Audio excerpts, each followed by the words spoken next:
I originally was not good with women. Or let me say it this way. You see, when you are not married, the way you see women is very different from how you need to relate to women when you are married. This is what shocks people. They think the woman they are chasing is the same as the woman that you have caught.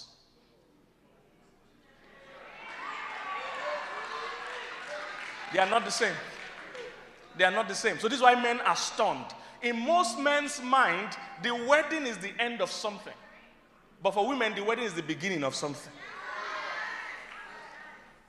Men are project-driven. So they see this whole chase and catch as if once I marry her, it's over, I can move on to other things.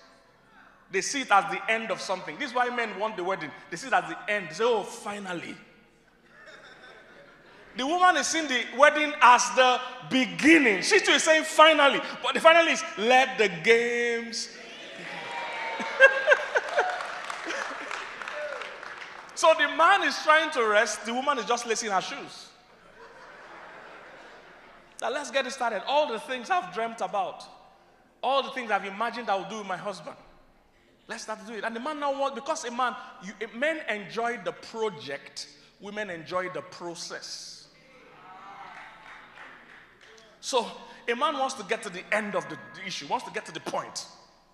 A woman enjoys the whole process to the point. Men and women do the same activities, but usually for different reasons. They're always in the same activities, and until you understand a woman, you will think she's in the activity with you for the same reason. She's never in the activity with you for the same reason. Same activity, but different reasons. By the way, my friend and brother is here, Kishon Scott. I just saw you now. Please help me appreciate Kishon Scott. Please stand, please stand. Help me appreciate Kishon Scott. Please stand. He's my brother and my friend. Kishon will love you. He was in our church, in our program in Nigeria a few weeks ago. We gave him a Nigerian name, Ikechukwu. He's a relationship expert, he's a breakup expert. I didn't know that we need breakup expert until I met him. He's also a relationship coach. He's big, he's phenomenal, an incredible guy, Kishon Scott. So please make sure you look for him, connect with him anywhere. He's a wonderful person. Let's clap for him. He drove all the way from New Jersey to be here. So, amazing guy. Thank you, Kishon, for coming. So, as I was saying, men and women do the same activities, but for what? Different reasons. Men talk for information, women talk for affection. So a man is talking to you because he has something important to say. A woman is talking to you because she has somebody important to talk to. Did you get that? A man is talking because he has something important to say. A woman is talking because she has somebody important to talk to. So she doesn't have to have something important to say. If you are important, she's going to talk to you.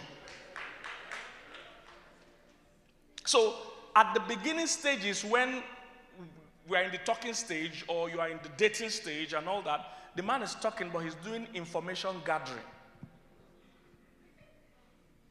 Can you cook? How many siblings do you have? Do they have jobs?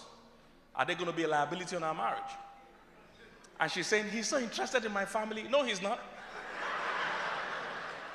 He's interested in to know if there are liabilities. So, this is why ladies, I have a book here titled Manual, The Way Men Think.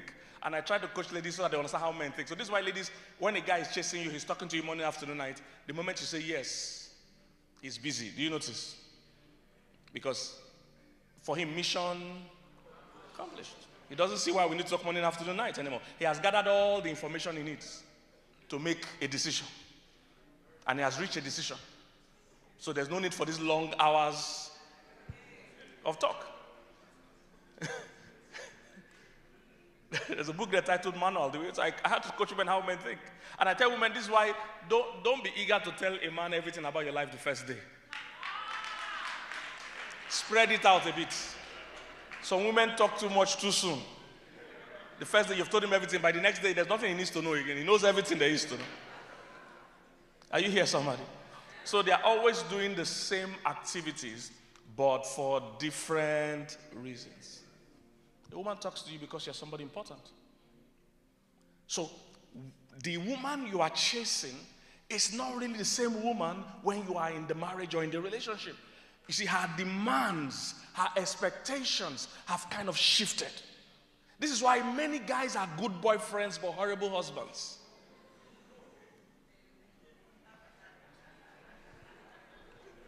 Because they couldn't switch when the game changed. They couldn't switch. It just continued the same way. No. You need to understand. Today I'm going to talk about the 7 major things every man should provide. The 7 things every man should provide. Generally, men have been groomed to think they should only provide money. This is what all men pass to every man, generation after generation. Fathers pass it to their sons. Sons pass it to their own sons. That look, if you want a woman to respect you, you need to have money. You need to have a job. And there is some truth in that, but that is not the whole truth. If money was everything, all the millionaires would be happily married. I told you in the morning that as of 2019 or 2020, 9 out of 10 richest men in the world were divorced. It's better this year, last year and this year, it's about 7 out of 10. Because some new people came on the list, so it's about 7 out of 10. But as of 3 or 4 years ago, it was 9 out of the top 10 richest men in the world were divorced. And every time I say things like that, some men will come and tell me, Pastor, the reason why those women are divorced is because they know when they are divorced, they will get half the money. You see, when men think like that, it means you don't understand women at all. No woman will dream and set a goal that I will be divorced and rich. That's not how women dream. Women dream that I will have the husband, have the children, and have the money. Women don't dream in bits and pieces. It is men that divide their dream. That I'll be successful at work, even though my home is broken. It's men that dream like that. Women dream to have it all. So the only time a woman will opt for money and a broken home is when she has given up on love. If she has waited for you to step up, and if you step up, she'll say, okay, let me gain something at least. But ordinarily, a woman doesn't wake up and her dream is to be divorced and have her kids fighting for a child custody and be rich. Women understand that money is not everything. See, men, listen, men, the way you receive money is not how women see money. I think this will help somebody. Men see money as a prize or as a prize. Women see money as a tool. 2 different perspectives. I told you we do the same thing for different reasons. Men see money as a prize. Men want to get money and keep it and say, I have money, because they know that respect for a man is tied to how much you have. So men see money as a prize. Women see money as a tool.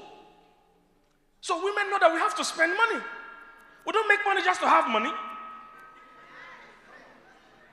Women see money as a tool. This is why it's very common to see a rich man that has family members that are poor. He's not going to share his money to people. It's very difficult to see a woman that is very rich and she's not taking care of people. She's always taking care of her sister, taking care of her mom, taking care of someone. She sees money as a tool. Men get their esteem from how much they make. Women get their esteem from how much they spend.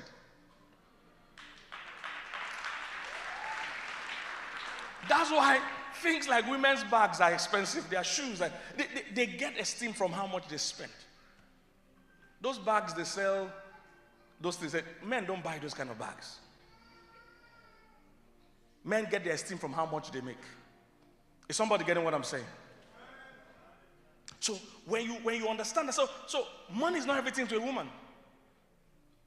They checked how many billionaires, as of 2 years ago or last year, how many billionaires were female. I think in the world there are about 30,000 or 3,000 billionaires, I can't remember. But basically, amongst the number of billionaires in the world, only 10%, 11% actually, were women. 11%. Out of all the billionaires in the world, 11% were women. Now, out of that 11% that were women, about 60% inherited the billions. It means they didn't go after making money. Then out of the 40% that is left, I think about half of it was both inherited and earned. So, in other words, the amount of women that are billionaires by working hard, very few. You know why? Because women know money is not everything. There's a certain level of life you get to, an extra million will make a difference. So men, on the other hand, because we work so much, we get to a stage we don't even know why we are working. A lot of men are working now, they don't even know why we're working. See, any kind of work you need to do that is making you lose your family, that's too much work. That's too much work. And listen, as a man, instinctively, you like work. You get your esteem from work. So at a certain stage, you will make excuses for your instincts. Your instinct is to work. So you make excuses that I'm trying to pay the bills. But women understand that, look, we can't be working for the family and lose the family.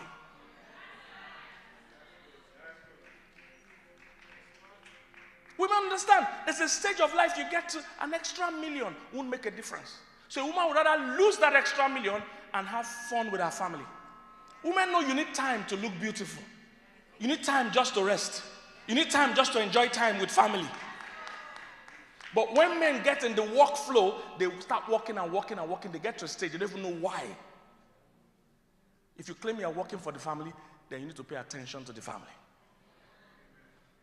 Is somebody getting what I'm saying? So men and women can do the same thing, but for different reasons. Different reasons. No, women should not be working as hard as they work. They should definitely not. And, yes, clap if you need to clap. And listen, guys, if you understand some of the things we'll teach and share tonight, God is in partnership with you to build a family. God is not in partnership with you to make you rich.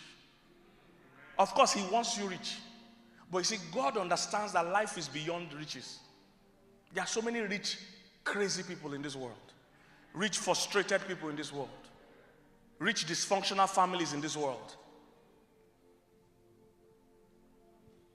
So God, that's not what life is about. God always thinks holistically. But your instincts as a man is to keep working. See, you make excuses. Oh, we have mission work. Oh, the Lord's work needs to be done. Oh, souls are perishing. Oh, we need to pay. It's just you making excuses to back up what you want to do. You need to stop and do other things. And this is why everything God puts in a woman is just opposite of what a man is. And that gives us balance. That is why without that woman, you will just drive yourself to the ground.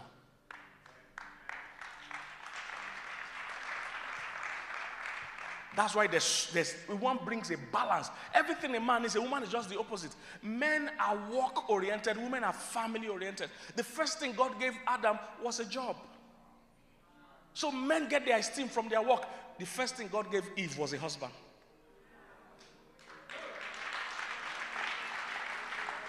So this is why when men meet each other 10 years or 20 years after school, what they say is, what do you do now? That's what they say. If you meet your old classmates 10 years, 20 years after, you say, hey man, Apostle, how you doing? What do you hear, what are you doing now? If you say, I'm still looking for a job, I'm still he's not going to collect your number. And he's not going to give you his number. Because you're going to call him to ask for a loan. But if you said, oh man, I'm the MDO, I own this fintech, oh, I own this, company, I own that company, the guy will say, oh my God. He'll give you a second handshake and ask for your number. If women meet 10 years after school, 20 years after school, what they ask is, are you married now? Nobody cares what you're doing now. It's, are you married now? And you see, if that woman is in her 40s and very successful in career and says she's not married, you hear, oh. And if guys meet and the guy is in his 40s and is not married but has a great job, you say, hey man!